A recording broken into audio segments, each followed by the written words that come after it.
Kemudian alasan esensinya hadir Pak, yang pertama,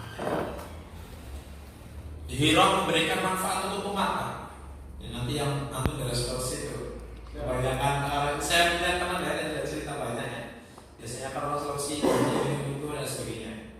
Berikan manfaat untuk umat Pak. Jadi dengan cara yang sederhana tapi soal aplikatif.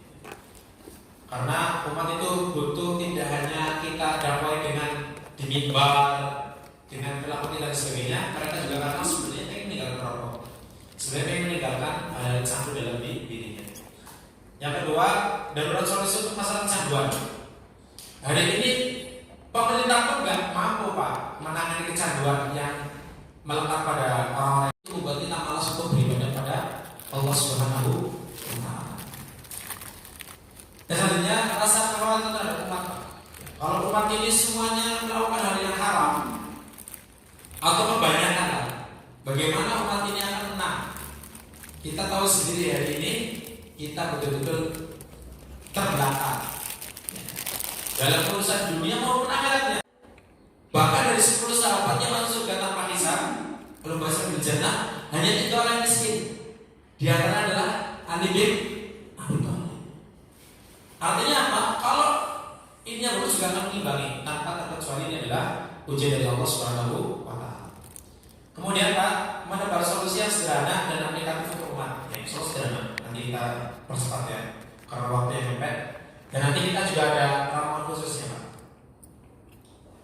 Saya ini gak nyala, kalau nyala enak banget. Ada ramuan khususnya, nanti boleh dicoba. Iya.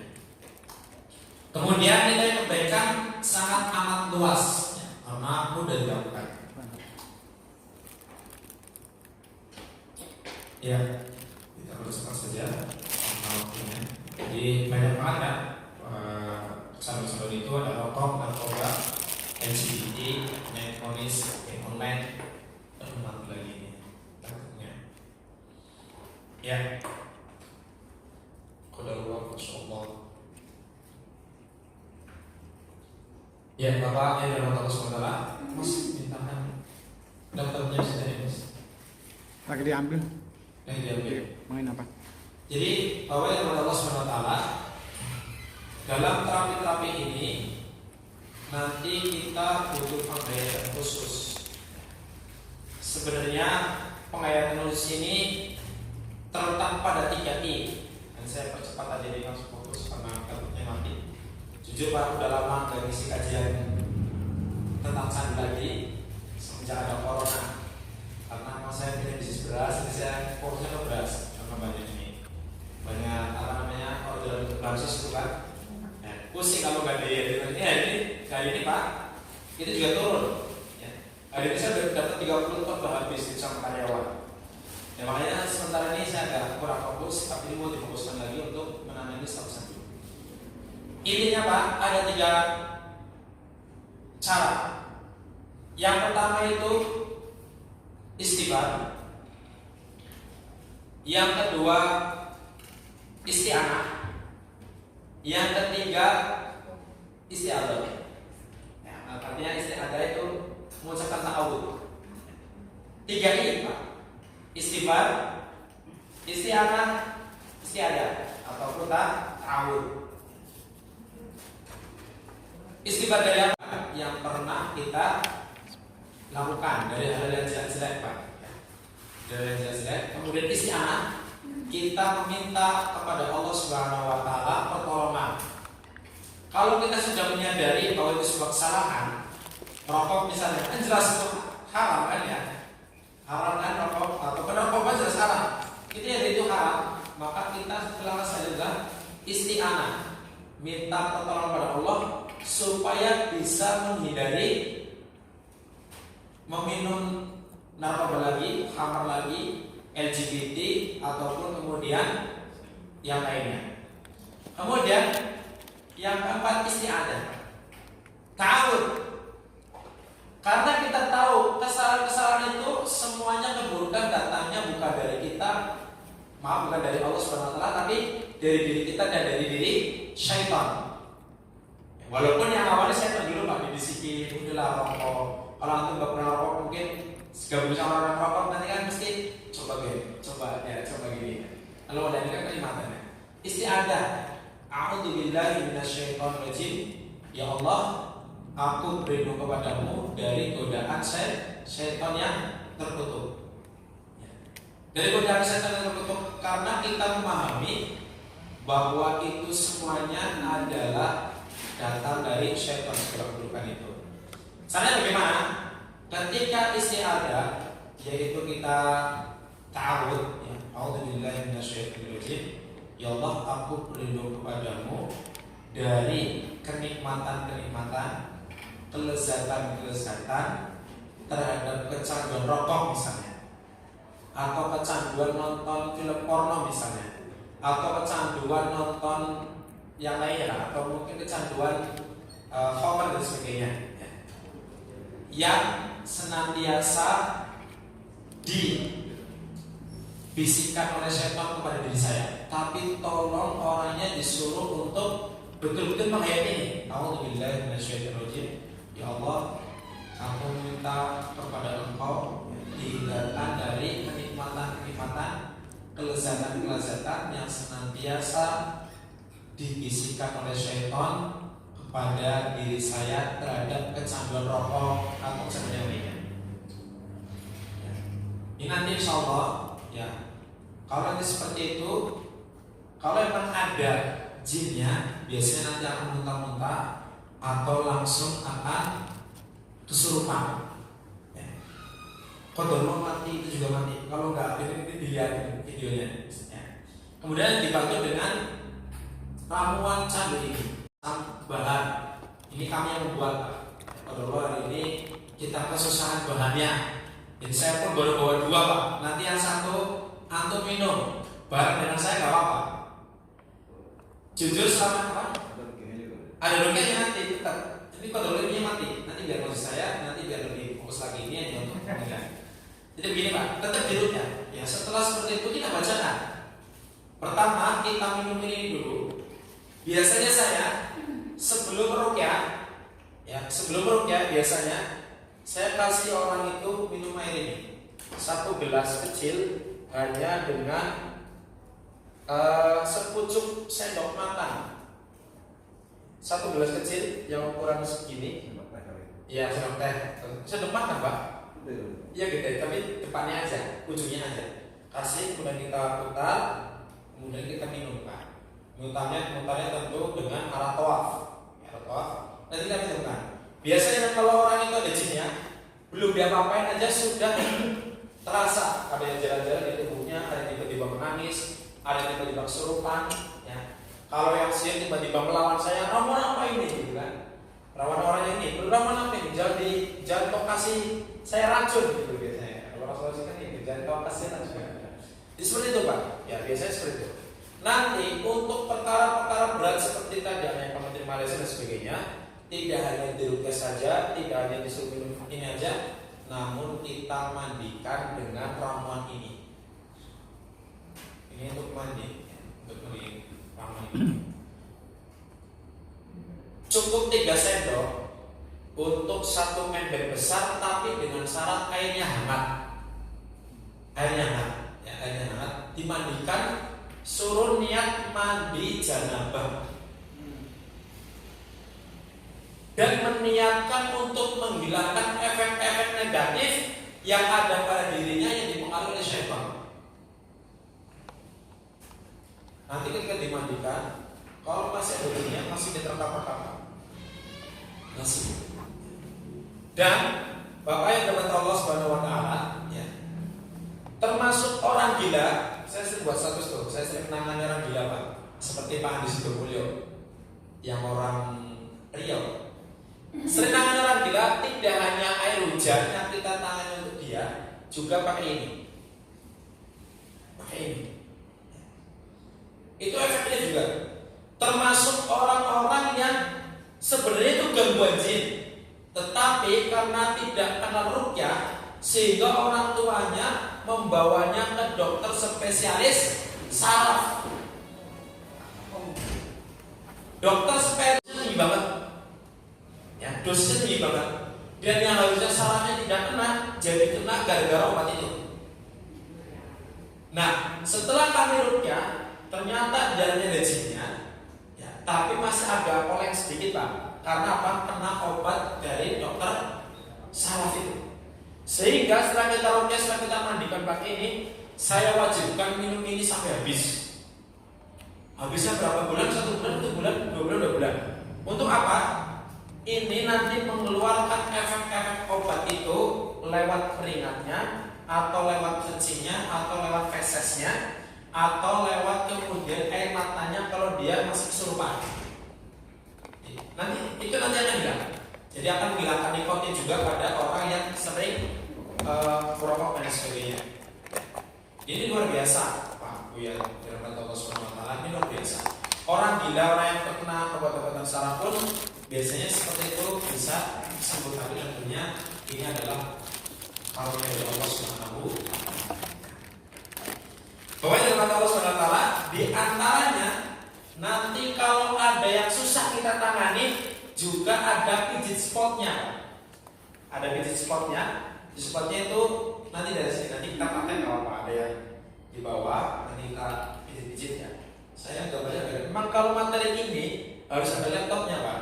Kalau enggak itu susah untuk menangkapnya. Karena kita butuh praktek, kita butuh ini sebagainya. Ya. Jadi tolong panitia diusahakan. Ya. Nah nanti ada pijit spotnya supaya itu membuat tenang, tapi tidak sebagaimana chef di sininya ya. Tidak, tapi ini murni dari kita membeli-beli alis dan sebagainya. Ya. Bapak yang dimuliakan Allah Subhanahu wa taala, dalam terapi ini, ya, Mas mulai dibuatin ini aja Mas.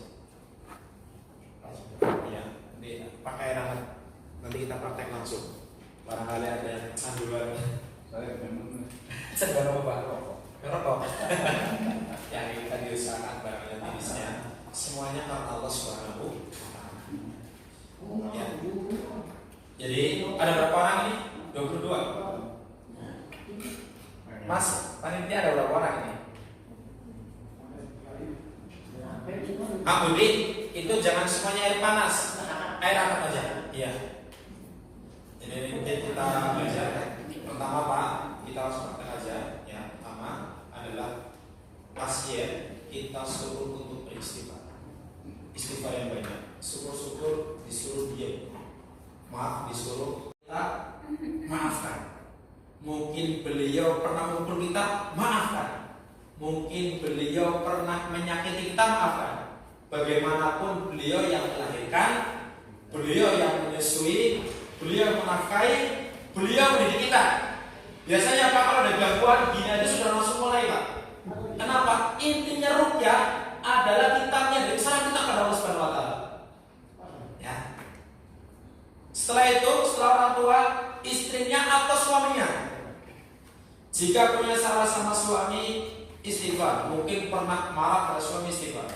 Mungkin pernah tidak ridho dengan penghasilan suami, istighfar. Mungkin pernah mendiamkan suami, istighfar. Kesalahan kita pada suami untuk akhwat.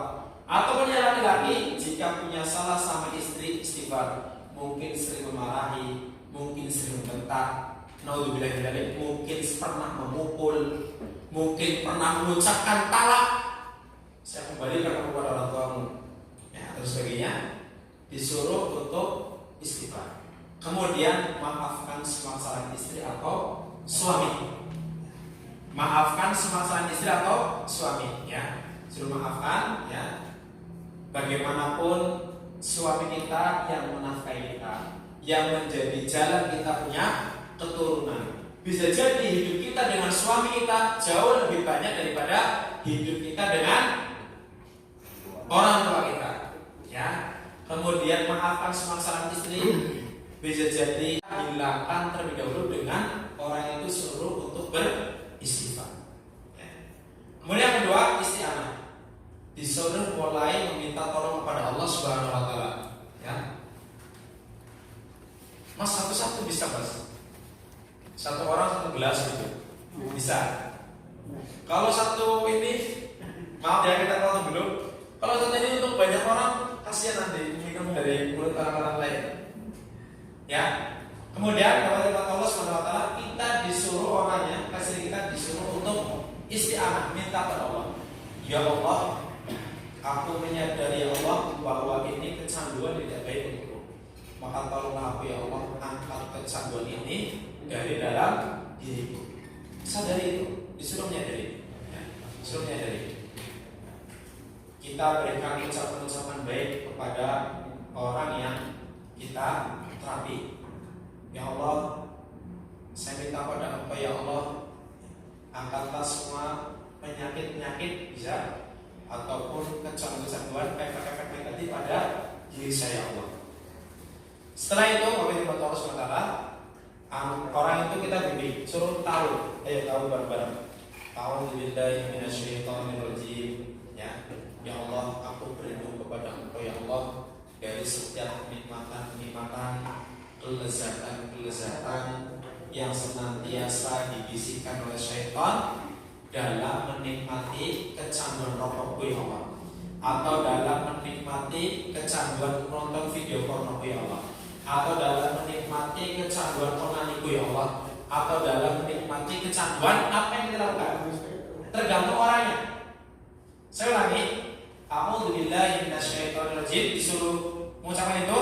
Kemudian ya Allah, aku berlindung kepada Engkau ya Allah dari kenikmatan-kenikmatan, kelezatan-kelezatan yang senantiasa dibisikkan oleh syaitan dalam kecanduan rokok ataupun yang lainnya.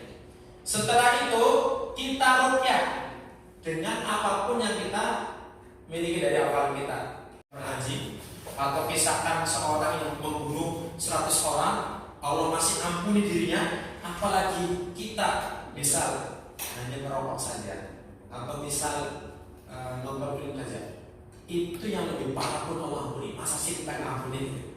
Jadi kita paham betul di situ. Setelah itu saya tahu, ikut saya tahu. A'udzubillahi minasyaitonirrajim. Ya, pahami.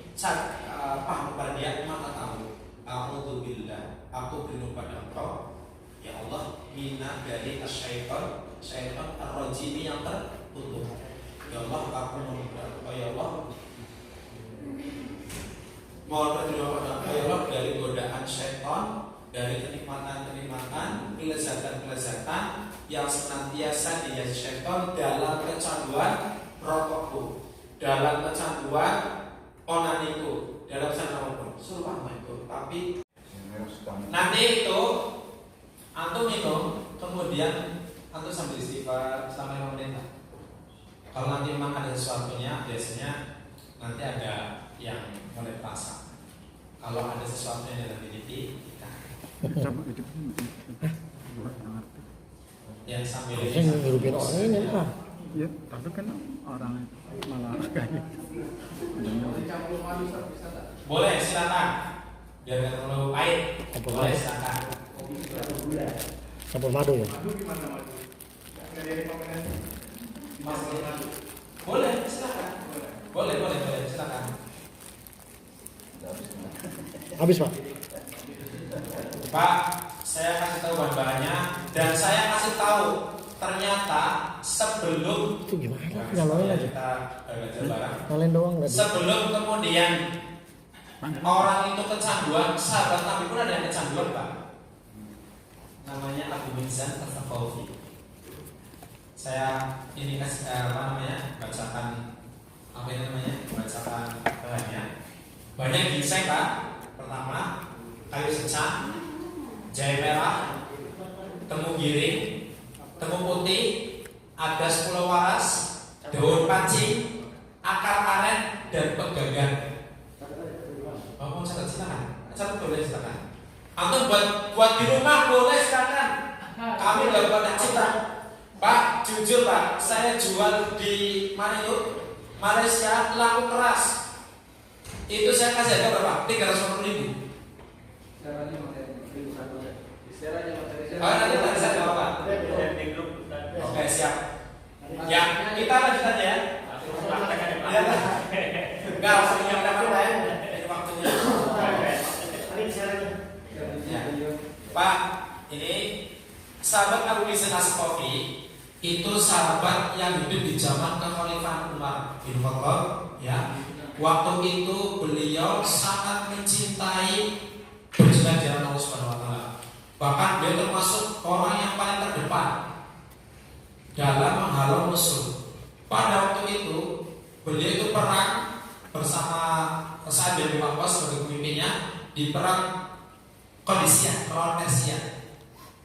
Kemudian beliau luar biasa lah, bacot sana sini, kemudian kan berhenti karena udah sore.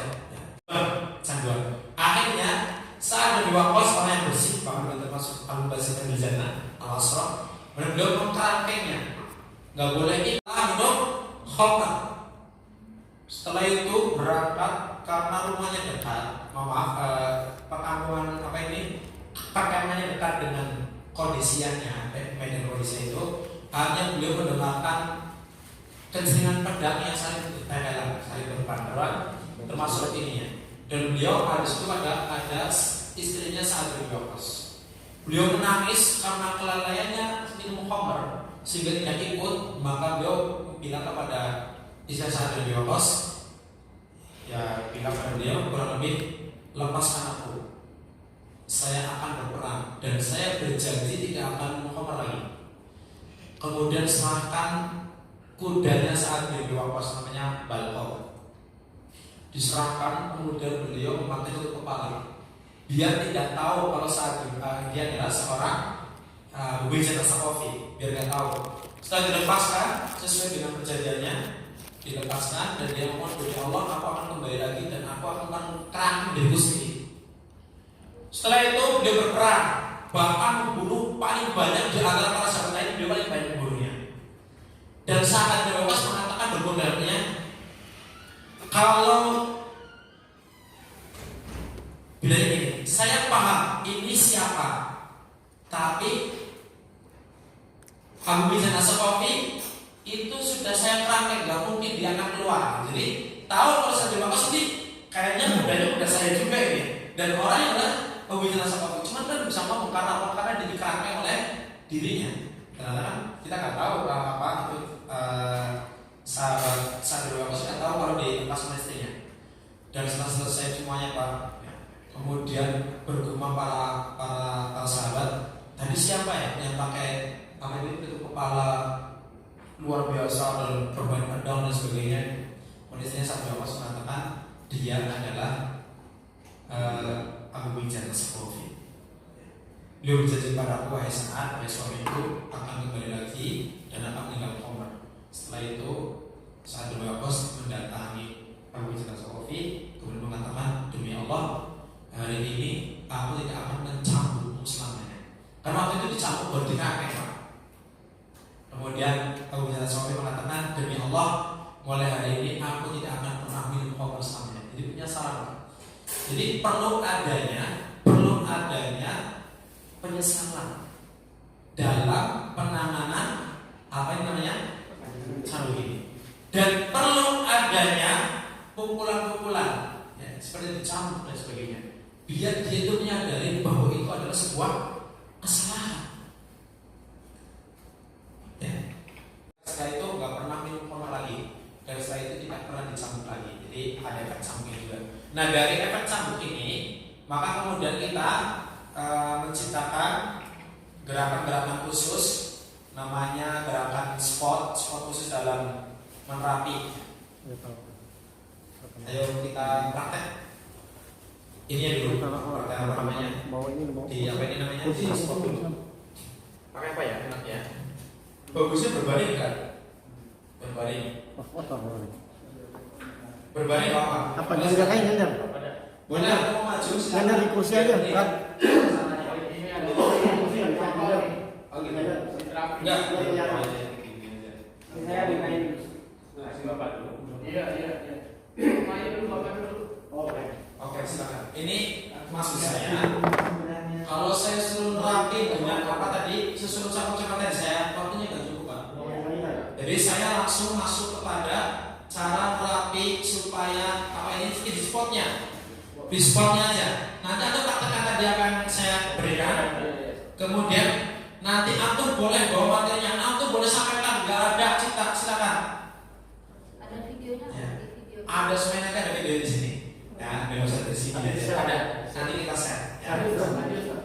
Berbagi Pak. Dikasih apa ya? Bentar dengan. Kalau saya.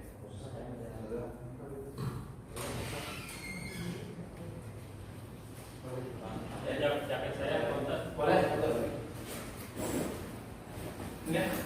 Materi ini akan bermanfaat jika satu praktekkan pada pasien. Atau akan lebih memahami cara-cara lain. Kenapa? Karena setiap pasien itu bagi saya adalah guru.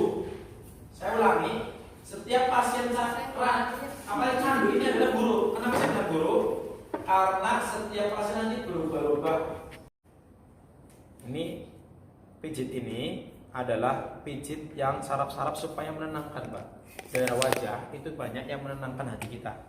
Ya, menenangkan hati. Makanya di antara salah satunya untuk menenangkan anak itu kita pegang kepalanya.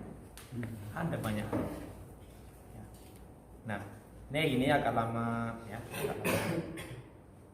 Maksudnya misalnya orangnya kan gerak-gerak terus gitu. Ada yang megangin terus harus berapa menit, Bu? Karena tadi saya bilang setiap orang itu adalah guru bagi diri saya karena nanti penanganannya beda-beda.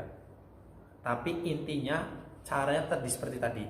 Nanti ketika penanganan beda-beda lagi, antum akan bisa memahaminya lagi. Ya. Ini gini. Sampai relax gitu. Iya, sampai relax. Nah, diginikan. Ya. Diginikan terus. Diginikan. Nah, termasuk ini. Setelah itu kita ke sini. Ya, dari hidung kemudian ke alis. Setelah itu kita ke mana ini namanya? Ke dahi, kening. Ya. Nah, tidak hanya seperti ini Bapak Ibu Allah SWT, kita juga tempelkan di sini. Pakai jempol aja juga bisa. Pakai minyak nggak usah? Nggak usah pakai minyak karena wajahnya orang itu berminyak. Ya Pak ya?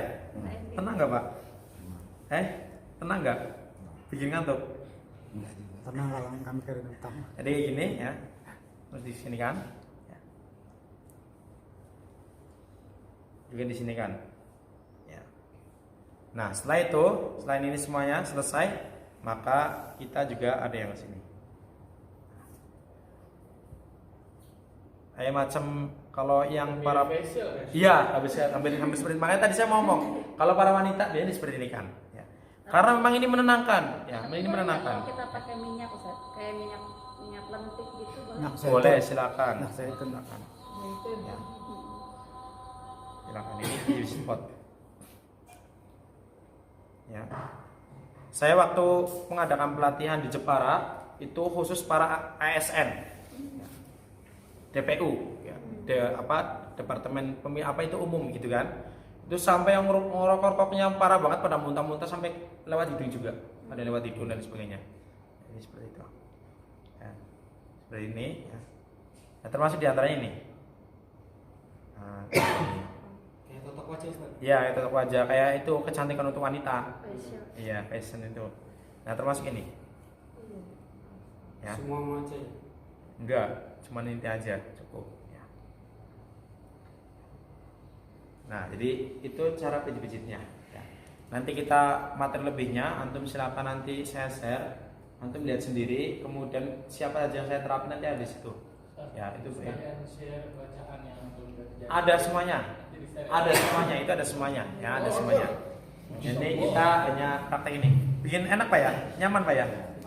Ya, tenang kan? Dengan relax kan? Relaksasi. Ini ya, kalau bahasa Jawa ini dirujuk. Dan setelah dimandikan dengan air ini, termasuk antum, kalau ada pasien yang susah keluar apa itu namanya jinnya, udah dirugikan 7 kali masih kayak gitu, saya pengalaman Pak. Taruhnya 7 kali nggak keluar. Saya berpikir ini gimana harusnya? Akhirnya saya nyuruh keluarganya untuk memanaskan air. Kemudian kita rukyah dengan air itu, kita banjir, kita bujuk, kita mandikan dan ternyata sembuh. Masya Allah, jadi luar biasa. Jadi mungkin itu sebelumnya mungkin ada ditanyakan sebelum kita tutup atau kalau anak kecil gimana? Kan nggak mungkin disuruh istighfar. ya anak kecil yang misalnya kecanduan ini ya, Ya. kecanduan game, ya oke. Anak kecil untuk kecanduan game Di antaranya adalah orang tuanya terlebih dahulu. Yang pertama, termasuk antum hubungan ini jangan boleh sesekali tapi jangan sering. Kebanyakan kan kita megang HP terus di depan anak kita, hanya kan anak merasa disendirikan gitu loh. Kita fokusnya ke HP. Ya. Itu yang pertama. Yang kedua, bahwa dengan Allah Subhanahu Wa Taala, kita juga perlu tegas kepada anak. Ya. Main apa itu? Handphonenya itu dijadwal. Misal hanya waktu dari jam 5 sore sampai jam 6 saja. Yang lainnya nggak boleh. Kita harus tegas, ya. Dan tentunya anak walaupun usianya baru 9 tahun, 6 tahun, itu sudah kita bisa ajak bicara. Maksudnya untuk berpikir, ya, untuk berpikir. Nah, ya, jangan mainan. Apa itu namanya? Game terus nggak baik, makanya dan sebagainya. Kita bisa ajak itu. Ya. Kita ajak bicara dengan dia baik-baik. Kita pegang dia sambil bermain. Kita bacakan. Bacanya apa? Diri kita sendiri. Paham? Cara gimana? Kita pegang, mungkin kita lus-lus dan lain sebagainya. Dibuat anak itu kemudian kita istighfar. Astagfirullahaladzim. Ya Allah, anak ini murni bukan kesalahan anak saya, tapi kesalahan saya juga. Bisa dipahami? Kenapa misalnya antum rokok depan anak, antum main HP di depan anak, antum nonton televisi di depan anak, kan itu kesalahan kita juga. Kita mengajari secara tidak langsung. Maka kita sadar dulu bahwa kita itu salah. Kita salahin kalau diri kita dulu sambil membacakan. Ini hati kita bergumam, ya Allah, ini salah saya, ya Allah, ini salah saya, ya Allah, saya mohon maaf, ya Allah, tolong ya Allah, tolong berarti saya, tolong ya Allah, jauhkan dia dari bermain HP lagi. Dan saya berjanji Allah tidak akan banyak main HP di depan dia. Kemudian setelah itu istiadah, yaitu kita tahu a'udzubillahi minasyaitonir rajim. Setelah kita istiadah, kemudian kita minta pertolongan kepada Allah. Ya Allah, ya, angkatlah, jauhkanlah kenikmatan yang mempengaruhi pada diri saya dan anak saya terhadap kecanduan HP, terhadap kecanduan nonton, dalam kecanduan nonton televisi. Setelah itu kita bacakan sesuatu pada anak kita. Karena apa? Itu murni bukan kesalahan kita, tapi bahkan berawal dari kita. Kenapa? Kullu mauludin yuladu ala fitrah. Ini kita pahami kesalahan kita terlebih dahulu. Jangan kesalahan anak, jangan selalu marah-marahin anak. Anak itu ada efek dari kita. Saya seperti itu Pak. Ya, nanti insya Allah. Dan yang terakhir, antum tahu ulama Sa'id bin Musayyab? Sa'id bin Musayyab mengatakan dalam perkataannya, bahkan di depan 11 anaknya Pak. Anaknya 11 semuanya laki-laki. Ini saya baca ya, ini saya baca. Masih itu sebentar. Semuanya laki-laki. Kemudian beliau berkata kepada anaknya, ya auladi, ya ibnati, anak banyak boleh ibnati, boleh ya ibni, ya abnai, wahai anakku, ya. Beliau mengatakan, aksaru fi sholati min ajli. Baik-baik saudara. Atau akhiru dalam bahasa Arab, akhiru min sholat fi sholati min ajli. Wahai anakku, aku memperbanyak sholat, menambah sholatnya, menambah rakaatnya min ajli, untuk dirimu. Di mana anaknya Pak? Di mana anaknya? Kita sholat itu juga bukan untuk perbaikan kita, tapi untuk perbaikan anak-anak kita. Dan bahkan dalam sebuah riwayat, beliau itu setiap malam